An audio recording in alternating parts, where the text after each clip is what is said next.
at Colombo International School, Kandy. I live in Marble Mother. Today, my speech is Youth Can Fix Human Attitude. So, let me tell you a few negative human attitude experiences I came across.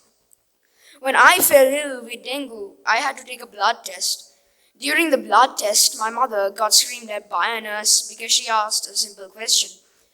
When I cross the road, I have to walk faster than usual because majority of the drivers did not stop because they simply didn't care about the pedestrians crossing the roads. These days, there are queues. The only reason why queues are so stressful are because the people do not care or obey the queue's rules. I've also seen the youngsters not caring for their elders. For example, they think their parents are nuisances or leaving their elderly on the street to beg. If we fix our attitude, walking on the roads would be much more peaceful and queues won't be as stressful as it is now. So, how can youth fix human attitude?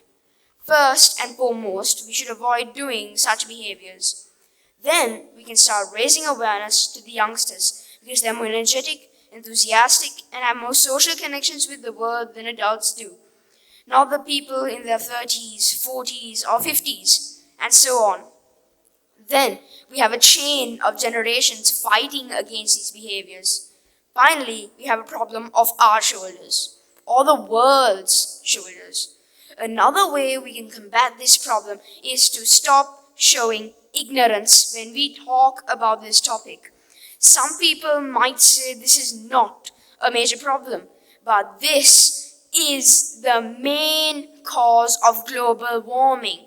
Like when we throw toffee wrappers, plastic bags, empty bottles, rubbish, and all sorts of other things. My main point of these sentences is that ignorance in our people is the main cause of global warming. Another problem is the food crisis. Human attitude is also linked with this fast-growing problem. Climate change is caused by human attitude, and the food crisis is caused by climate change. It's like a web, when one problem is connected to the other in some kind of way. Another problem is biodiversity loss.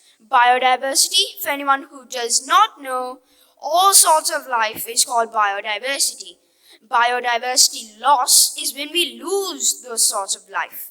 Two of the main reasons of biodiversity loss is human attitude. They take more than they need, and another cause of biodiversity loss is human attitude, which is also caused by humans.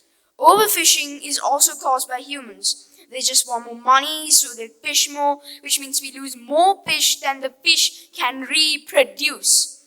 So, how can we resolve these problems I just mentioned? We can solve the food crisis by stopping global warming.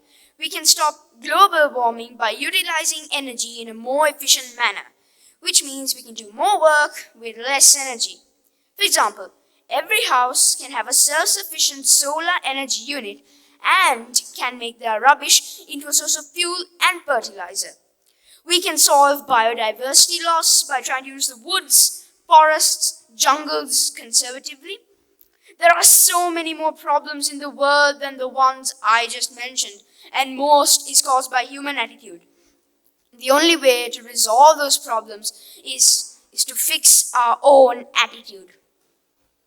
Thank you.